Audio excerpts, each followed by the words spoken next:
Inside Story Uganda, real source of political updates.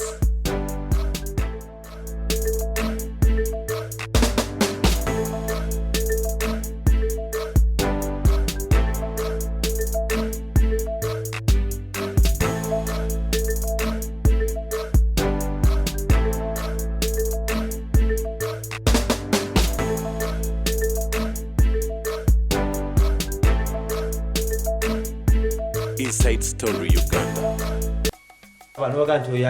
Era na bano nagende wafe nenkaba. Ndi bana abasajja bano ne maluba kole kwenti banjoga wali ayina mirembe. Nokabango mafiga mukuti kafamira bwerere. Isolated. The last meeting mwenda yamugambye nti nze ngenze.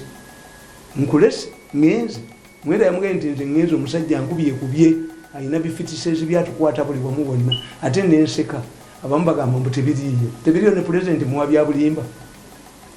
This is a technology which some people have failed to understand. How I capture you today, tomorrow, the other day. Bageze kunyanja nabakwatiddeyo. Kakati nkugamba okoze sa technology yo kwata abantu abo buli sawa. Tuchita systems analysis. Until you analyze the system. No tula no gamba obuyinza mu government Museveni babujjawa wa Museveni. Notabonyabonya abantu. Era Museveni tajja kukkiriza kukolamu kugamba omukyala kasagamba tinze nsigadde ku lw'abaana bange kitegeeze kisenge mukyawula naye atafunayo musajja mulala bw'ofuna musajja mulala omugo. This can apply in marriages but it cannot apply in Museveni's government. Era nabaga nti government ya Museveni eyola eringa emmotoka mwe bayigira okuvuga emmotoka. Pedals driver yaba onayiko okuvuga emmotoka yabazirina. Ayigiriza yabanazo. Yes, osobola mutomeza. Golinya kiwa oli. Anyasi gofe. Aniya goyiza mutomeza. Mwami Museveni omumanyi nnyo. So, kakati bano bagenda ne baba. Bede yazisigaza. Bano za golinya ko kumbe si golinya. Atayine enkola embi ennyo. Ate nga nnungi kuye. Ali hambo nnyo. Ayinza kubanga yagambye Kadaga namugamba nti ekifo kino nkyeta. Amwita sister. Namugamba nti tuleke tukole abaka parliament berondere. That was a mistake. Why? Kakati Museveni ndayinza kukkiriza institution ya parliament ne institution ya maje okubeera mu indiscipline. Ngaje bali bageza ko kwagala polisi gwe ugambe timukoza alliance ne tayebwa. Alliance jimukoze ne tayebwa. Museveni agenda osinzi ayinza okubeera speaker ne deputy speaker gwatawandudeko dusu. Ate ba government anti bocha imo control imo control anje nana chingamba weta gosikale museke kakati kigongo naye najjakula ebulanda ey'amaanyi nnyo. If you know that munna mutudde ku executive ne Museveni don't confront Museveni openly over somebody. Kigongo to have sought an audience with Museveni quietly. Namga look here. My view is here on this. Then I'm going to be Bidandi Museveni muyita nagenda naye eggulu. Nagenda naye eggulu nandawe Bidandi yagigula ggulu ne stocks. Amunnyonnyola lwaki yeetaaga ekisanja bakikyuse. Bidandi bwe yadda nampita naŋŋamba mayibaga nina olugambo nedda mbyogera after some time. Era byaggwako kati. Bidanga taken by events sebina mutawana kati. Omanyi mukwano gwo ekintu kimutaga nti nze ŋŋaanyi ne mugamba Bidandi ngubuulire two things. Nze wagenza okujja mu State House nabaddemu nga bankwese. Nakulabye ngojja. Ne mugamba nti wazze nga lwono omukyala afaanana bwali. Omugamba kuvayo eggulu ne president n'amaze bakomyewo. Kuba Bidandi yasooka n'ayisaamu yakola minority report ku Maliti Party. Kati n'alowooza songa kyali kikorespondinga ne Museveni kyayagala. He wanted to change. Era Museveni tagambangako nti ebibira amulemerera.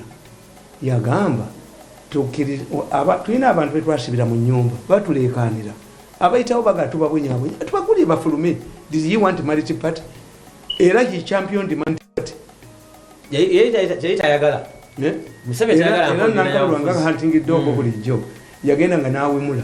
Fa abakyala tuli ku muti tuli ku nyumba era kuba ye hunting nga lwaki awe mulabwati kubanga gwe muzeegwe ye byakola byasinga okutegeera omuntu yenna atasobola atafaayo kumanya kigenda mu maaso akuutantamu atali muyizi akuutantamu kubanga talina kwagenda okuliira bw'oba oli mwavu omugagga n'afiira omwana ne bwe luvaamu olubuto olekana nnyo ku kyota akuulye nti wazze amanyi n'oli yazze okutegeere nti bw'oli bamama kerere oba teyali abayina this is the time the difference is education kati awo tuba tugenda kuwunzikira wanga Museveni alina pedo yakyazirina yalinya nti there was no way Museveni could allow an alliance between Kadaga and the type of Tayebwa because it would create a speaker and the biggest speaker who did not derive their authority from Museveni, and there is no leader who can have an institution efaananachi mweti olanya naye yadde mu kavuyo lwaki olanya original tali nankabiro tabagiranga ko olanya lwa Museveni yabadde ku principle ya enemy of my enemy is my friend just said era baatuula entebe meeting y'entebe nagipulenze n'igipuleyinga ne bagamba nti abaka baseeke tubasuubiza miliyoni 1,000 bano tujja bawa miliyoni 3 baluwa yabagambye aba 3 bawedde sinza bawa miliyoni 1,000 bakagawase yazisaze why yategedde aluzinze Museveni captured olanya is under the total royalty of Museveni ono yamuteeka mu sente yateeka mu Nankabirwa abugola bubogozi eyali akozesa Nankabirwa mumanyi yamuwa 5 billion namwongera 5 billion si Museveni yazijja wa Museveni abadde alwana ntalo yakubiddwa Nankabirwa ate yakubiddwa ati yakubiddwa ye gwatamanyi oga Nankabirwa eyamuwa sente yafunye kyayagala yolanya ye yafunye lwaki sente teyazibawadde emiliyoni 1,000 kyabadde abasuubizizza entebe they slept in entebe baava ewaabwe mu bitundu byewabwe byonna they slept in entebe ne bavaayo ku makya ne bagenda mu hoteeri emu nga mbalaba bwe nti ku mashini ne batuula ne bagamba nti gwe genda ogambe abaseeke miliyoni 1,000 era n'abaana abaka ba palamenti ababadde bazze okuwoggana ne baba blocking kati ababaka ba palamenti babawaddeyo meka yagambye ajja bawa 10,000 abadde pine y'ipisi n'abandupunga kwe baba nti bwe nkuba akatambi nganda kwe bamuweera ssente kitawe ebijja abaddukayo patamwima kiwamma mbaleka bulisi kakati oyo nganda temuli bali basekerera nze nagaana okufuuka omuzindalo gw'omuntu era nakugamba nti oba emirundi oyagala okole naye call me in a meeting are you more powerful than Sale? Did you threaten my talk shows? Kiranga me 3 times nga simupiikinga nga ndowooza nti mulala yeefudde sene nga babawadde nga bagenda bawa sene tuno miliyoni 10 anti yenda bagamba nti ababaka ba parliament abalamba rules of a political agreement once the situation changes is null and void ye yayagala amufuge Museveni yamumugjeeko he lost mudiru tebabanja oyina kukwatirawo 15 Nankabirwa zabadde atwala oliza amufiiridde bwerere Museveni did not use money ngono abadde ate Nankabirwa abadde akoleje Nankabirwa is a hunting dog of somebody in the government enguzi tebagibanja abaka ba parliament sene zogamba zibagenda okubawa banazibanja batya ngazabate zangu that was a blunder there are 3 blunders no one nti Kadaga tried to create a political power base away from Museveni. No, you cannot do it. The neke yali mugani yali kiriza nekindabikira the president yebo abayogera nawe nze nabeera naye 14 years ayina byagamba nti vam Museveni yagenda ekamuli nga balonda chairman wa 5 namalenda kwesi neyegayirira omusajja n'alemera nga balonda kyafu bwe bakuba akalu yafuna obulwebi si kyafu ate n'anoonya bamuwa obwala disi laga katwakwegayira nomala n'ebiseera bya ate kati wala disi he humbles himself Museveni yagenda n'asula mu kiyumba ekikadde kya kirunda kiva ejjinja nakwezi banoonya kalu ka kirunda kiva ejjinja agensi katuntu n'abawangula naye katuntu kumanyi katuntu ina oluganda katuntu n'agamba abantu nti sikyadda ng'abafere bamulimbye obwayigigi oba agenda bufuna ate yaddamu bawala assignment ya katuntu yali yagoba kasekende n'atakikola Bank of Uganda kuba ye katuntu yatunduya n'aga nti no what is important in the Bank of Uganda is the legal structure Anybody you take to Bank of Uganda without changing the legal structure. Ebise bijja kusigalawo. Bijja kusigalawo. Ajja kusikira bisikire. Niwe yandibadde nga ajja kwa mulungi. Report eyo te omenya abantu abageze nabo balina we bakoma waliwo woofiira naye nga tete walifiiriddewo Katuntu tafa. Naye Katuntu had announced sijja kudda nga bano bamuwadde mission tibotugobera kuba bw'oyogera nabo olowooza nti bali close Museveni tebali. Basanyirawo saala waabwe mpola mpola. Balina kaati zaabwe ze bazannya balina amawulire nabagamba nti abantu 32 they are being charged before the International Criminal Court for exploiting human organs. 60 of your doctors are under probe. 150 people under probe. Ujira pa koma mawulire nga bali ku Zoom wani Museveni. They control the media except me. Ekintu kimu kyokka bisinza okunsanyusa mu kana akaseera nti abaka ba parliament ko kaseno okukiza nti wansi wa sek. Yes. Yabadde yagala kulowooza nti wa kuba. Ate etya. Anti bwe kibalowooza yassume. Kyenkugambye nti Museveni yategeera ti ekyasuula bawubote ekyasuula Binayisa believed that it would depend on Magufuli. Gundi ane jenani Bamini. The Tanzania Gundi. Wa Tanzania. Nyerere. Yali akulira musajja ba Nyerere. Nga bawa ssente wano. Era Nyerere yabagiteewo yisi. Era n'oyo Gundi. Constitution ya Tanzania ekugamba. President tave mu kirundo kimu namme kamanda. Ekyo bakitereza. Yajja wano n'agamba now that I've defeated the field marshal I'm with the field marshal. Nyerere naga ayogedde ki. My statement simu temutegeera zemwogera. Ebako ne gyeraga. Yes. Ffe mu Baganda omwana gw'abanga ayagala okwavula ayite mu lujja nga tannamira mannyo tumusiba ebikolokombo. Asera kitaawe. Ekyo kimanyi? Nali nkiwuliddeko. Abaganda omwana ayagala okutambula ng'ayita mu lujja nga tannamira mannyo tumusiba bikolokomba n'alemerawo. Teri kusera kitaawe. Teri kusera kitaawe. N'abaana abaagala okusera Museveni abasiba ebikolokomba. Second never siba. You must accept where you are going to get power. Okumanya musajja sera njaji tudde bulungi yagambye nti UPC ndi wano, DP ndi wano, FDC ndi wano. Nzera kye nategeera. Abuzayo no. What era mpandisa akatabo kange. Option 0. Taito njagadde. Option 0. Museveni situation ye. Omulwanyisa option 0. Kubanga ne opposition ye. Njagala mbabuli ekiwumula Bobi Wine. Kiri eki. Bobi Wine lwaki yalinda ekiva mu neke kituwagira. They extended their meeting to decide whom to support over the two. After the set meeting. Meeting yabwe extended. Ne bagamba we are waiting. Kakati ngabo bagamba bangamba mbwe kibalo kyaffe twagala tulabe margin oyawanguzi zono. Tulaba baffe kwe tugata era kitegeeza opportunist. They cannot stand on their own. Yes. What negotiations between the government. Era abali mu government bana balwanyisa Museveni. Kyobola banti abanufu babaleta mawada babazaayo. Waliwo no wanufu gwe bakubya amasasi. Nze ndo tonzenyeza. Kubanga nabagamba nti abaloko defense anti tebavunaane. Nti abaloko defense bwatta omuntu naffe tuteketawe n'ennyina. Olaba abachatta. Wawuliddeyo waloko defense asoma. Watekawo solution. And if we want to solve a problem, create a contradiction. Tebawawaabira naye ne bakitaabwe. You create a contradiction. Muzadde alina omwana mu local defense. Amugamba mwana wange totta. Bajja kunzita. Solution. Have you seen these local defense people killing any other person? Was it a threat or a solution? I provided a solution. Not a threat. Kuba sinabagamba nti mutte.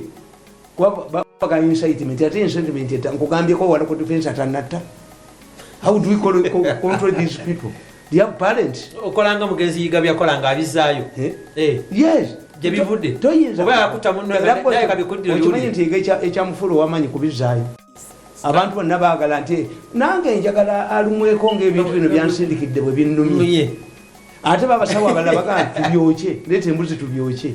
A person needs alabeko feeling this is where you got scored era nagamba ba pastor nemba ganti bwe bakuga nti okozesa bulogo towewakana Africans want obulogo kakati nenkugamba nti ekyo the mom mukitegeere nti Museveni yalina power yagikutte bwa yalina UPC yalina coalition government no ne FDC nebirengana muntu ne bavude ne begaana kubanga yategeera kya kirungi ategwe after elections bani abagenda okuli Museveni of all leaders mawono wachi akabonera akukungulu akalagachi ennembe etalabika kugamba oti anti Museveni ta controlling a UPC nga mukazi wo minister gwe president disagree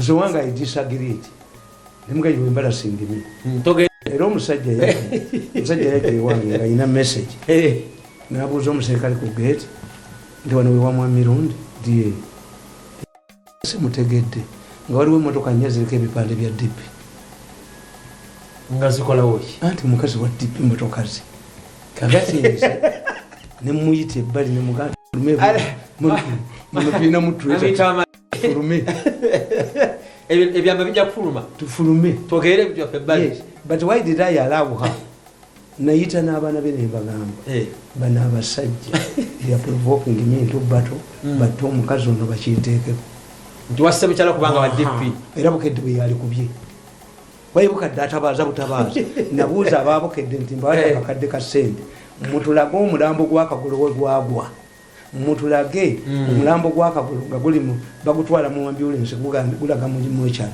gwagwagwa ku gate awo normally whenever after bullets Ugandans will go to find out what has happened ani alaba ku mulambo gw'akagolo ku gate munamawulire kagolo was kidnapped ebyo binimba emmotoka eyajja ya speed ennyo nga kagolo adduka gye yakuba ku gate n'egongoba leeriwa yali amugoba yeeriwa yali agirese so ino bukidde to the moment gwe kasitogira nakugambye nti nze nabawulira nga boogera tutwale omusirikale ewuwe omupya amukuba essasi nabana basangiddwawo bamutte n'enzira y'ekiro nemuyita nemugamba nobawulira bwe baba kusuubiza sente musajja gwe ogenda kufiira bwereere bajja kutta nawe nemugaa nti obawulira boogera bati bwemala okukola mission yoti bagenda kutta babuze eki obujulizi kumakya nemuyita nemugaa nti tunula mu dirisa omu oyo alaba TV omulaba yani nti yeggwe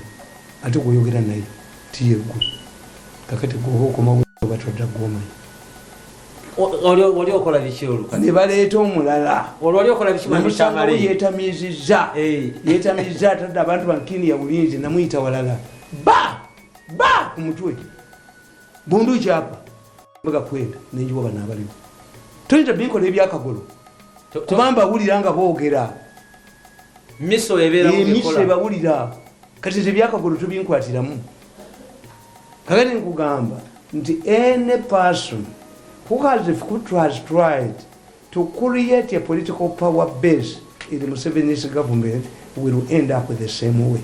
Mbabazi tried to create a political power base. Mbabazi's strategy was to get the Nambole, to Iseki Teso, to Muzeyo Okuze, to Weyo, to supervising in Ganyere. Nambole Tiatuka. Ati Yatuka. Nesha maze mukubasanga kuli jesalinga. Ma attendance. Tinyefunza naye nayagala ng'ayogera military language. Tomulaba konga wandisa empingu. Giri bati bali baseka Bukenya yagenda. Nga era kabusenga nga yamuwana people's cabinet. Ani kakati Bukenya bayise etteeka ly'ettaka. Bukenya agenda erubaga. Kerezi yejjudde bweti. Vice President etteeka lye bayisezza liri mugano mbwa agengege. Mbwa toka bupesi. Because as a Vice President, why do you deny something? Ate alukuba yayongera kulinnya. Olina okukkiriza. Kadaga nekyamwisa bibi bamugamba nti amagye gayingirira kya parliament. Kakati, don't think that Museveni does not recognize Katagazi effort. Kadaga okugamba. Singa saali nze kuyisaamu wali okolera ani? Ye Gaddafi azimbye omuzikiti oguzimbye lwa Katonda. Because we are presidential aides everywhere, including ministers. tewali kiswa namunsu ayagala kiswa ki kizimbibwemu kadoma tewali wano muntu ajja creatinga political power base mu government ya Museveni ng'akyali mu buyinza kubanga yategeera nti indiscipline ye yayonoona ki ziri gavumenti ezagwanga ate yayina amagezi gali bwe gati yakanje okunywanga n'okuteeka yayinza okumanya kubanga gwani gwe mirundi gwani bagendanga ne bagula bannaddiini omwana avuma abantu kitayi wa Kabanda yagenda mu lukiiko lwa president omwana oyo bw'oba tomujje mu kifo ekyo ng'ate akolera muwala we tetujja kunoonyeza kalulu anti ali wamaanyi nnyo butambala awo taata we kandi Museveni yangenda n'abuuza nti lwaki bannaddiini na bano bonna boogera ku muntu kuno nti avuma kamusebuukululewo talina keryavyo by the time I left balina ekibiina nga bakiyita fellowship takikuba n'ekijjawo kyonna ate ne bakola ensobi ne bakola zoom chairman ne bakola zoom bwe bagula zoom Abamerika ne bagiyingiramu yagwa emirundi 3 nga tebategeera kikisuula ebyammwe byonna bye mwayogerera ku zoom ebirina naye nga tebasobola kutegeera okusinzira ku kyenengera my departure helped Museveni to destroy Gundi naye singa nalemera bwa antagonism vaawo gwani mwami Tamale okusinzira ku kyendaba nga ggwe Kakensa nengera nga obukulembeze bwongera okudduka ddala abantu ba Buganda bwongera kubudduka nga abo bweyongera wala that's another factor kanje babuulira ndawe budduka the president can communist bagamba nti topesi tukengese mission oriented if Acholi can solve the problem Museveni has 5 years ahead. He can accept now to antagonize everybody. He's not looking teyagenze kuogereza nti agenze kubuko kati waddembe okukola omukyala kati era ekyokulaba Abaganda tuli bagezi nnyo baku obugole obuganzi n'obukyala byanjawulo but people don't understand it era ffe batugamba tibwoba oli musajja ng'olina amaka mangi omugole gw'owasizza tusulawo ategeere nti olina ewala gy'okola ki naye bw'okitandika nga tewekikutandikizaawo anoba kakati an election period in political science we call it a silly period. This is where leaders kneel before the population. After the election if we dismantled Butoda netuleta bus nga zajja kola business within 5 years we would have solved the problem of transport. This is what Europeans do. It has never been Margaret Thatcher yagenda okugenda mu Britain yasanga kolo wa amaanyi yalina no sense naye Margaret Thatcher agenda okizuula nga British commodities tezitunda bweru ziri expensive because of the backwardness of the coal technology yagalawo coal kubanga yaseze ebintu ne bayomba Gaddafi n'abawa ssente nebapate nemuyombesa bwa twasomanga Kamasi nga batugamba nobody can privatize a railway ani anakulya railway gundi lines ani kinga betusoma Margaret Thatcher privatize the railway network. When you go to Britain unless they change it yesterday or the other day but in gundi zirima company railway transport wabula bo bakolanga bana kyebali koze ku luguudo ku SS nalabanga mu ticket so nga bakukyusa mu Europe yonna ogenda kwanga kaliko company ndala bodama kulinya 20 loko balisi babbi ekola audit neba topingira apo nenga yo mu transport tekola ki terimu Margaret Thatcher kakati Margaret Thatcher liberated Falkland abagenti nti bali bawambi naye yafuka emyaka emeka no bali bamutawana nnyo anti ye yakolanga ekintu nabonga tebasaaga era bakiraba oyo anti yakolanga ekintu ne bakiraba by the time of next 5 years you will see in the middle now let me tell you if these people are quarreling the Basoga quarreling and you see when you analyze the Basoga you must understand they are different bayina bwakabaka bumeka kati ono kyabazinga abadde awagirwa Kadaga kwa mwita senga w'abaana abadde awagirwa senga w'abaana kakati singa Museveni elevating bano bannamugwanya bagundi abannamuganza abadde bamulwanyisa. What if Museveni compensates Bashoga with the 5 ministries? Kuba banoza nabafu. They won't complain. Ate bano bana complaining. Ntingate tuli mu banji anti mwafunye. So where do you see the Baganda now? Yeah. No. With politics. Politics of the day. Abaganda muli mu bya federal. Nabaga nti abagenda mu nsiko baali bana. De Forunasa people, de Banyarwanda, de Bakiga, the NLF, the Bakiga, and the Baganda, the peasants they found there. Never Chigongo. Kakasi, about Forunasa Papina for Miakana, Abanyarwanda Batayewa, Ababanja Bakiga, Abaganda Mubaba Federal, Boom, Rava Kasomra Abaganda Bagama, you know, Rava Mukomfu in the Galubindize Yaba, Chavazinga Yaganyo Kuja Kumukoro Layer, Gabarwani Sakada, Mike is over again. Mike and Yaran Domgana Coconut Dum South, Yinga against Mubaba Soma. In fact, Muganda, Abaganda, we are very few. Abaganda, we are very few. I didn't say you teaching no man a kundumamu. O Muganda, who can rule this country, would be prepared by Nani Baganda. Ngaba Church, Anglican Church, Yagana Yokana Mukas, Nibali Tampo Yo, a choice of Nani Baganda bishops. Bachi to get Abaganda, Bali Batadowa, or Rabbit is Smava with Zekumi, but take over Sabbath Abaganda. This people said no. The question is not a Muganda.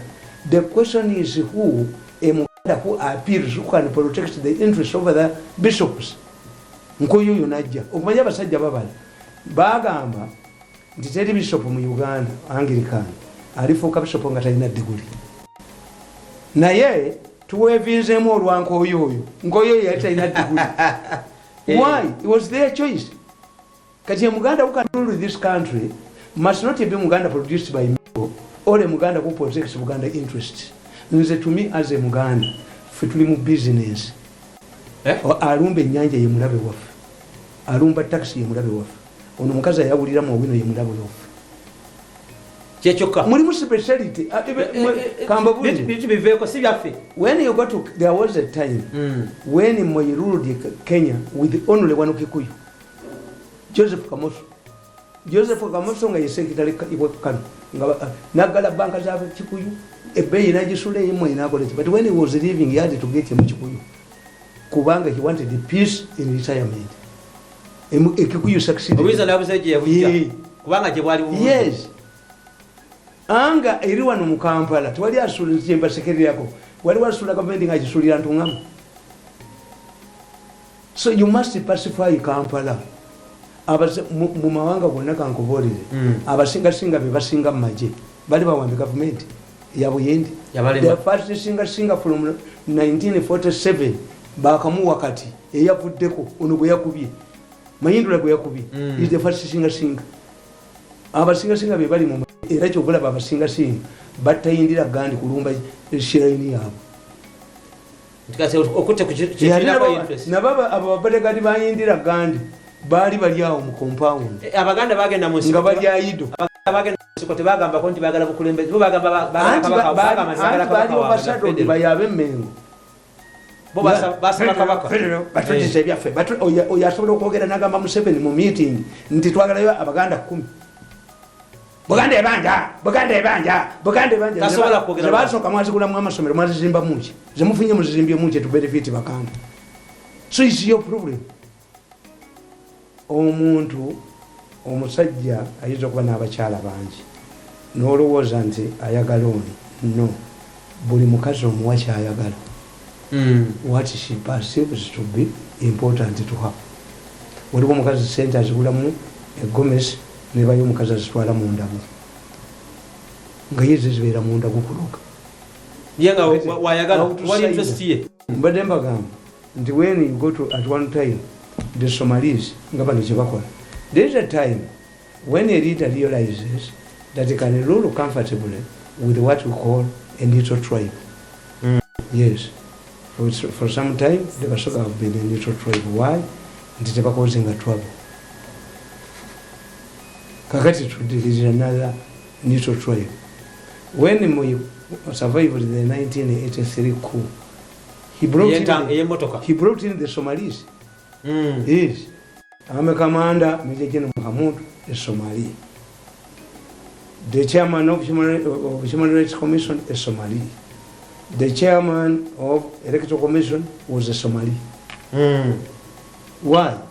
We did not perceive that a Somali could top a government.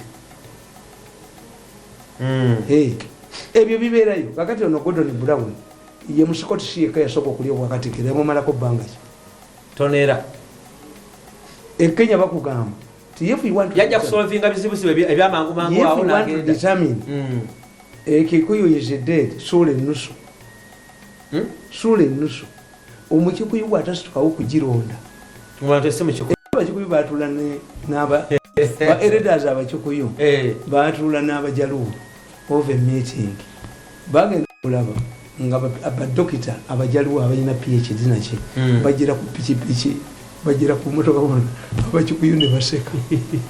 They are highly educated but they are poor. The Luos are highly educated in Kenya. What they want to fight now in Kenya, an alliance between the Kalenjins and the Kikuyus, Akalukabakawit. That's why they are struggling to solve this problem of numbers. So, our single city, Bali Murujanga Battle, that's why soldiers should not be idle. Bali Murujanga Battle, the India Gandhi, Kanyoni of a different color, Nikogo Mutimuruja. Nikalimira? Nibagamba munagamba munne nti akanyonyi kano katulagira kutta yendira Gandhi ya kushira yu yafu yabasinga singa ba nyoga bayina kumujjawo kanyonyi. So there are bya tribalism tebijja kola ame badde dominated. What is important amajeka mwabika kujja ko bakamanda zigabadduka have they ever topped the government? This way the blacks find the job. Because I'm not seeing a Buganda in the vice president, prime minister, vice president will move. Look at the constitution. In fact, if you don't get a man like a second, those who want the vice president of Uganda is not a vice president continuity. He's a vice president. He's an assistant. Kubanga NRM kugamba. The second deputy prime minister. Constitution yakugamba. If the president is incapacitated before completing his term, what happens? The vice president takes charge for 90 days. And according to NRM rules, they sit and choose a person who can confront the chief. This is not the situation. Vice president for continuity. But some constitution by lawyers. The president is not obliged to give his advice. That's why second has performed well. Asoma kiwandiko kya president n'agenda taina mu mirimo muli noza bantu abagenda singo kweyagalya mu government ya 7 years yamanye ekifo kye n'endugu Lugunda yamanye ki yes Mr. Dr. Ndugu gwe kankubulire kahana abaana abo abawala obalaba abajja okukola ewaka waliwo omwana omuwala ava ewaka nga bamugambye we woman like that woman omusajja kakolera ka advances zonna togaana kiwe woman like that atenja wali kakati wabaawo omuwala ye wagenda kukola totabala makaga bandu bajja principle yes n'abaana abawala kati abamanyi kye baagala bo babawulirewo omukusaba bujja tokugoba omukazi wategeeranga abaana abawala nti baawa abatawaanya bwe bawumula tebadda tetukyagala kuwumulira waago the woman detectives kakati abo be batagala kutabangula maka abagala kutabangula maka balumba kakati nammwe mukikole vice president wa Uganda mutegeera amakulu ge nti vice president is an assistant to the president. Chobalaba Museveni yajjawo bwa assistant. Is not a deputy. Museveni yajjawo bwa minister of state. Yajjawo assistant minister n'abafuna minister of state. Semukitegeera politically. A minister of an assistant minister must receive assignment from his boss. A minister of state is a minister, he sits in cabinet, he has his docket. He does not receive orders from his senior minister or her senior minister. Nabagamba nti mwali badde musoma political bana nze nemfuna amaanyi. Ali kati munne mwabigobayo kokosi mwagigoba nebugifulugafuruga. Political science must be compulsory. Bagiteeka every decision you make in political science, decision making is a whole chapter. Bagenda kuzza mpozi nkomyewo. Systems analysis. Nze sisobola kuddira gavumenti eno nenkola kintu nenyiiga kubanga yenkola yaayo. Olina kugiyiga buyizi. Nyenfunza kati bonna bawandiika ebitabo contribution zaabwe. Gwaliwozezza nti tiyenfunza yalisembya yawanika bugalo. Ne bamujja mu basi yeruzira. Kayugula. Waliwo akalulu Kayugula ke yalemeramu bwomu nga banne badduse. Kabiri kubali Samuel kopita mu mpale nyembe humbled by Guti. Ono gundi ane. Bamusemba kole mukagulise. Mugunde nabeera naye. Tumugunde yadumira ku force division. Very few people have commanded force division. Batafunye ko bamekamanda. Tumugunde yagamba ko nga balonze gundi. Jeje Odongo. Na agamba abachori. If you conduct yourself very well, we can appoint you one of your command as we did Jeje Odongo. Nenga ayogera brigade. Ayogera kwani. Tinyefunza yagenda n'agamba brigade yagamba kwa appointing as the commander. Tinyefunza yayogera n'agamba very interesting. Look at these people. Mugulu Hotel. They had the majors, they are nowhere.